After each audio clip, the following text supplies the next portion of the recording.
crimes had been committed by people who happened to be wearing SS uniforms. Countless millions of people had died in concentration camps run solely by the SS. Yet only one man had played any part or even been aware of them. These claims of innocence took their most grotesque form in the testimony of two SS judges. SS Judge Reinecke made breathtaking claims for the rectitude and self-discipline of his organization. 10 concentration camps, evidence at all to substantiate them. He was certain that the guards knew nothing about such terrible things. He himself had never seen a gas chamber at Auschwitz.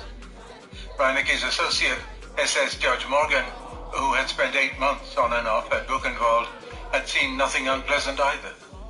He told the tribunal that the camp had a wonderful view, lawns and flower beds, a huge library, a regular mail service, a cinema, admirable sports facilities, and a brothel. Everyone in court burst out laughing. Lawrence, whom Biddle suspected had been dozing, inquired what the witness had said. Biddle, whose stomach had turned on the microphone in front of him, was heard to say, "Brothel, Jeffrey, brothel." "What?"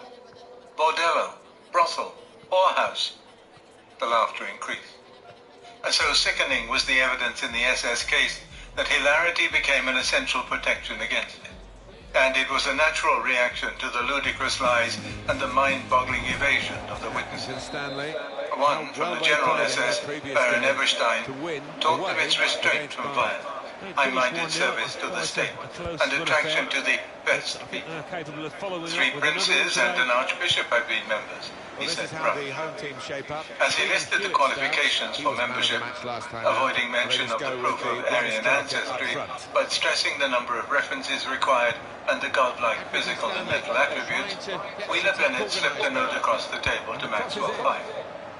They might all qualify as Rhodes Scholars. Maxwell Fyfe told him off later for reducing him to helpless giggles. A less amusing, but no more credible than any other part of the SS case, was the argument that the Waffen-SS should be excluded from any declaration of criminality.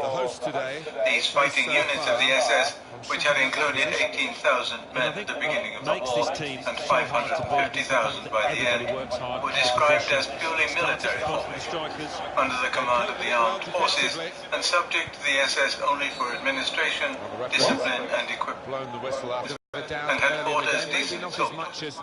Yet prosecution evidence suggested that the defense argument could be turned back on its head. Far from the Waffen-SS being innocent because unconnected with other SS crimes, the SS as a whole was contaminated by the outrages of this section for which it was ultimately responsible. Evidence had certainly made it clear that there had been no rigid division between the Waffen-SS and the rest of the organization. Members frequently rotated between branches. All units cooperated in the Einsatz, partisan warfare, the shooting of prisoners and hostages. And no one denied that the Waffen-SS had provided many guards for concentration camps. Their claim that this was at the end of the war and when the men were unfit for combat did not make their work any better. The witnesses began by vociferously pleading the innocence of the Waffen-SS and soon fell back defending themselves only. The prime example was SS General Hauser, who was no longer in command of the units which destroyed Lidice. He had not yet taken command of those who massacred every inhabitant of Orador. Why don't you have a better life in front of you? And you pick the one that I don't want. In a single action, murdered families whose names took up 3 pages in a prosecution document. And he was surprised to hear what an active part the Waffen-SS had played in the destruction of the Warsaw Ghetto. Only at Nuremberg had he learned it had been destroyed. Given virtual admissions like these to widespread, constant criminal activity, let alone previous prosecution evidence, it is hardly surprising that the tribunal refused to accept a United Nations War Crimes Commission report summarizing charges against Waffen-SS. The reason they gave was that it was being submitted too late.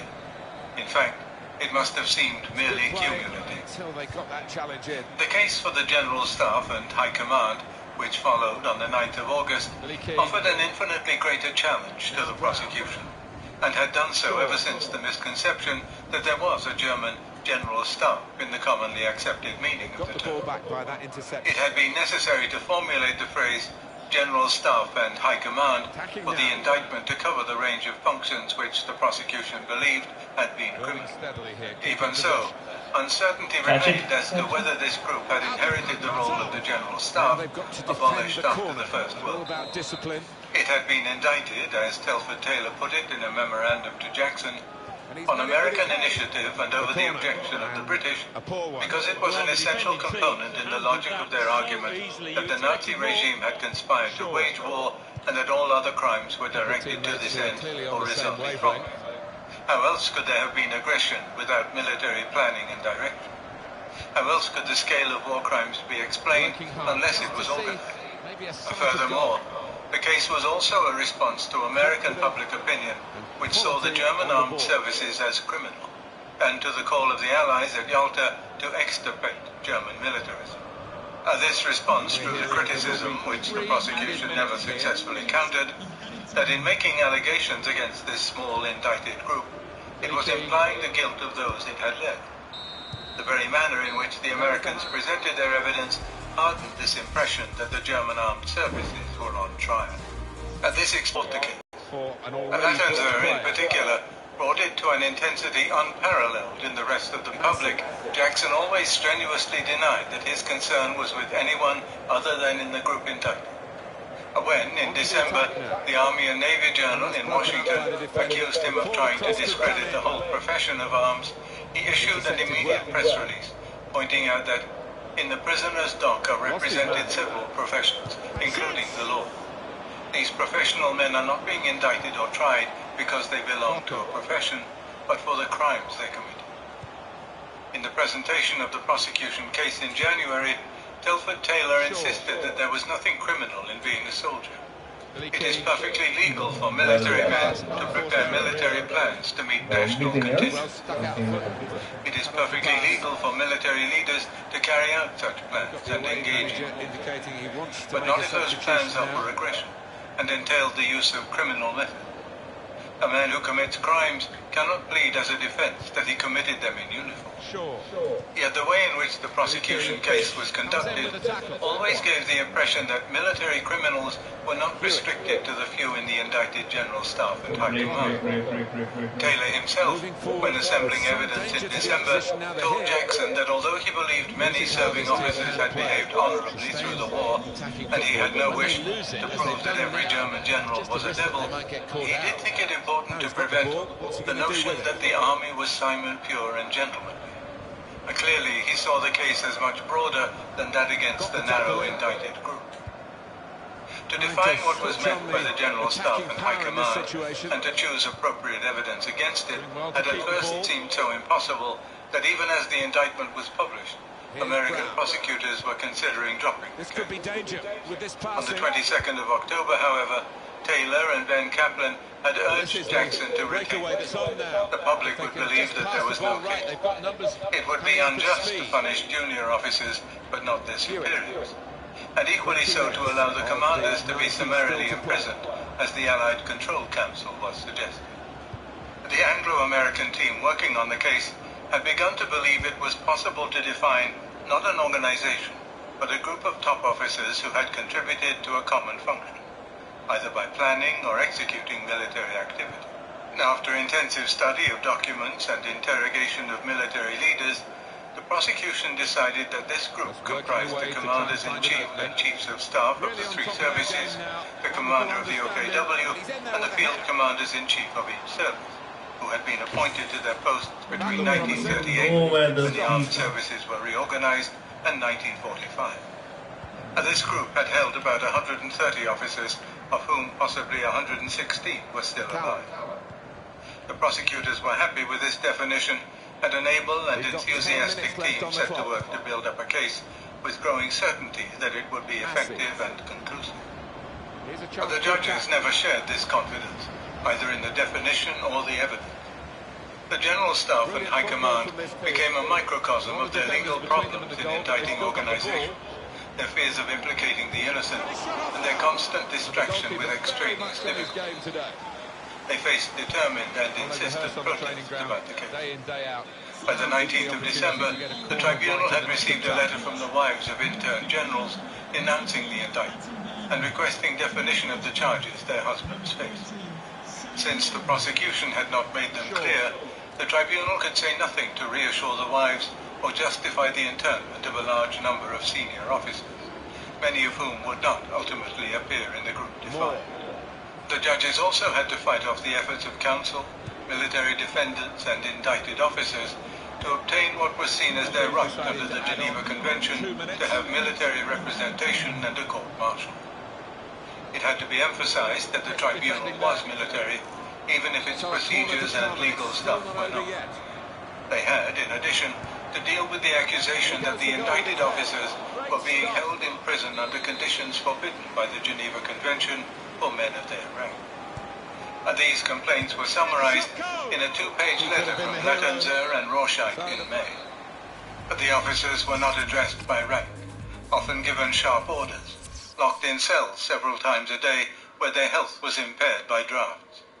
And they could not consult each other or their counsel. They were subject to frequent and inconsiderate searches, after which their cells were left strewn with their belongings. They had been deprived of their right to an unrestricted delivery of parcels, and in consequence were short of underwear and obliged to lend each other shirts. Basic toilet articles such as nail scissors had been taken away. Contrary to law, high-ranking officers were forced to clean their eating utensils and the prison corridor.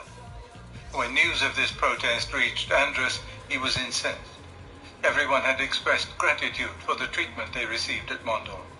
Now, complainees were making false accusations and trying to make trouble.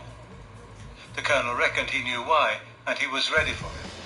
I am determined, he told the tribunal, not to be defeated in peace by an enemy we have just defeated in.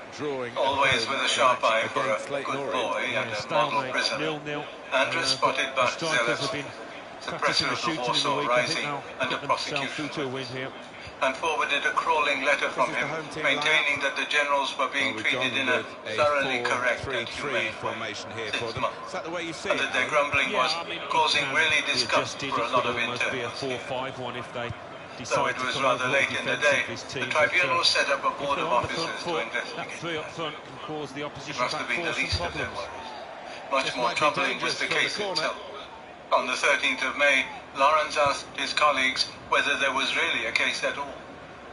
As argued by Telford Taylor with great eloquence in January, developed later through the cross-examination of witnesses and defendants, and summarized before the tribunal in August, the General Staff and High Command was to be seen as the group which, in conspiracy with Hitler and other organizations, had knowingly directed its efforts to carrying out the Nazi objectives of aggrandizing Germany by threat of force or force itself. Some members may have criticized details, matters of timing, but they never protested against this aim itself. They were not, in the prosecution's eyes, mere tacticians. In providing the tactics and logistics for Hitler's strategy, they were condoning it and making it work. To claim they bore no responsibility was, in Taylor's words, to say that military men are a race apart, men above and beyond the moral and legal requirements that apply to others, incapable of exercising moral judgment on their own behalf. To ensure victory, these commanders, alleged the prosecution, had ordered methods to be employed which they knew to be brutal and illegal. They had distributed to the armed services the commando, the commissar, directives, especially for troops in the east, which resulted in bestial treatment of prisoners and civilians.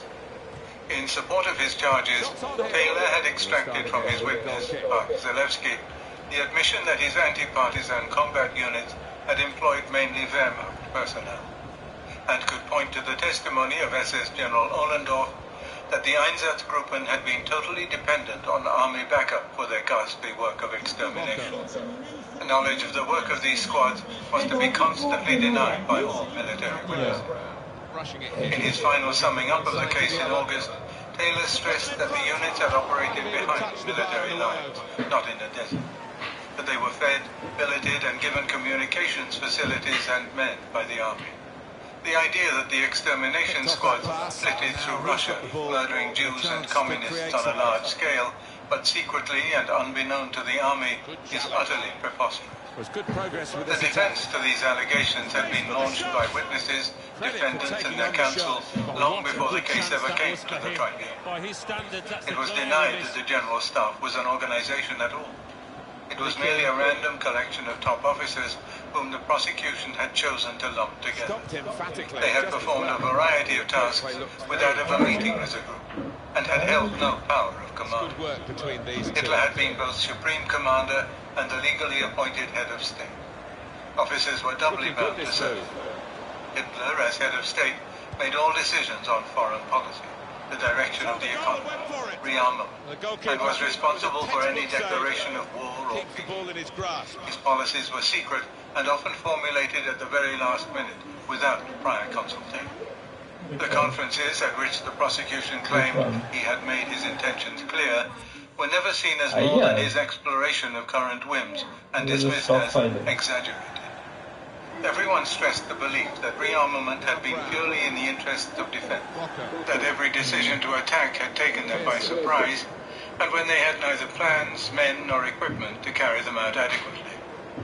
They all insisted that the military had remained aloof from the Nazi Party and from other indicted organizations, and had frequently fought off attempts to influence them or interfere with their professional duties. They were legally forbidden to resign. Once the war began, it would have been inconceivable to wish to do so, especially once the Allies had demanded unconditional surrender. For those who testified for the General Staff and High Command before the tribunal fell into the logical pitfalls which had trapped other military witnesses. Field Marshals Brauchitsch, Manstein and Rundstedt all sustained the claim that it had been impossible to argue with Hitler, and immediately listed occasions when they had done so, about the attack on Russia, for example, or issuing of the Commander Order. Regardless of the Charter and German military law, they insisted on their primary duty to obey, and pleaded that they had ignored or openly countermanded orders. Manstein denied he had allowed the Reichenau directive to be implemented. Yet several of his own orders, submitted by the prosecution, used identical phrases.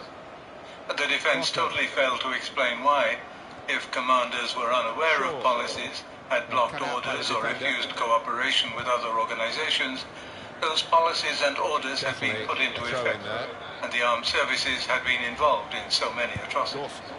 If the defense had not cleared the armed forces of the imputation of criminal activity, neither had the prosecution proved beyond reasonable doubt that this activity had been planned and coordinated by the group they had indicted.